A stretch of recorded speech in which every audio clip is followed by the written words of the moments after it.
ग्वालियर जिले के भितरवार विधानसभा क्षेत्र के ग्राम मोहना में शनिवार को भाजपा मंडल की बैठक आयोजित की गई, जिसमें मुख्य रूप से भारतीय जनता पार्टी के वरिष्ठ नेता बीजेएस संयोजक मोहन सिंह राठौर मौजूद रहे। दरअसल बैठक का आयोजन सनशाइन मैरिज गार्डन में आयोजित की गई। इस दौरान मोहन सिंह राठौर ने कहा कि समाज के सबसे आखिरी व्यक्ति तक भारतीय जनता पार्टी सरकार की जनहितैषी योजनाओं का लाभ दिलाना हमारा दायित्व है। इसके लिए हमें गांव-गांव तक जाना होगा और बीजेएस के संगठन के प्रत्येक दायित्ववान जनसेवक साथियों को जनता को जागरूक करते हुए समस्या समाधान का प्रयास करना है। जनता के सुख दुख और दर्द समस्याओं के समाधान के लिए कंधे से कंधा मिलाकर सहयोग करना होगा। इस अवसर पर भारतीय जनसेवा संगठन के 100 से अधिक कार्यकर्ता उपस्थित रहे। जो खाने साल भर खाने के लिए लगाए थे वो उसमें लगा दिए, तो उसके परिवार को क्या सहायता आपने दी? बताएं तो सही, किसी को दी हो?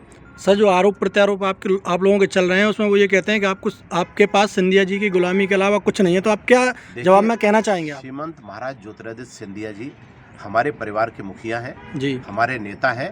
मैं 2001 में स्वर्गीय महाराज के बाद 10 मार्च 2020 को मैंने कांग्रेस से इस्तीफा दिया। मैं 19 साल उनके साथ रहा हूँ, मेरे नेता हैं। मैं इनकी तरह एहसान फरामोश नहीं हूँ। इनके नेता थे, अगर इनसे पूछोगे तुम्हारा नेता कौन, इनके नेता थे फूल सिंह बरैया, जिन्होंने इनकी फीस भरी, जिनने इनके घर के परिवार के खर्चे चलाए, वो स्वयं कहते हैं। और उनको 1 मिनट में छोड़ के कांग्रेस के साथ चले गए। माननीय दिग्विजय सिंह जी जब मुख्यमंत्री थे, बिक के उनके साथ चले गए। और इनमें गैरत थी तो ये इस्तीफा देते, फिर जनता के बीच में जाते, कांग्रेस के टिकट पे चुनाव लड़ते और फिर जीत के आते, तो हम भी समझते कि गैरतमंद है। मैं तो इनके आरोपों का नहीं, मैं तो सीधी सीधी बात कर रहा हूँ। तो सर, आपका क्या एजेंडा है कि 2023 में विधानसभा चुनाव लड़ेंगे या नहीं? देखिए, हमारा एक ही एजेंडा है कि 2023 में भितरवार विधानसभा का प्रतिनिधित्व भारतीय जनता पार्टी का कोई आदमी करे, ये हमारा एजेंडा है।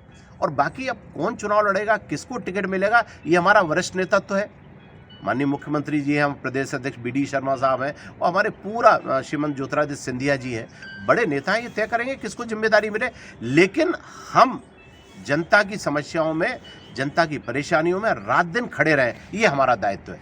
और महीने में प्रतिदिन किसी न किसी क्षेत्र में जाके। सर, आपसे एक आखिरी सवाल और पूछना चाहूँगा। वो लाखन सिंह यादव ये कहते हैं कि अगर मेरे साइन से टिकट मिलता तो मैं आपको जरूर दिलवाता, तो आप इस पर क्या कहना चाहेंगे? नहीं, उनके साइन से टिकट मिलता या वो ईश्वर से दुआ कर रहे हैं कि मुझे टिकट मिले, तो मैं तो इस बात से बड़ा प्रसन्न हूँ कि ईश्वर उनकी दुआ कबूल कर ले, उनकी जो इच्छा है वो पूरी हो जाए जी। तो इससे बड़ा और बढ़िया क्या हो सकता है। मैं तो ईश्वर से प्रार्थना करता हूँ कि लाखन सिंह की दुआ कबूल हो जाए और एक बार ऊंट को भी पता लगे कि पहाड़ कितना बड़ा होता है। ठीक है सर। भारतीय जनता पार्टी जिंदाबाद, भारतीय जनता पार्टी जिंदाबाद, श्रीमंत सिंधिया जिंदाबाद, श्रीमंत सिंधिया जिंदाबाद। ऊंट को उसकी लंबाई बहुत लगती है, लेकिन उसको पता लगता है जब वो पहाड़ के नीचे से गुजरता है।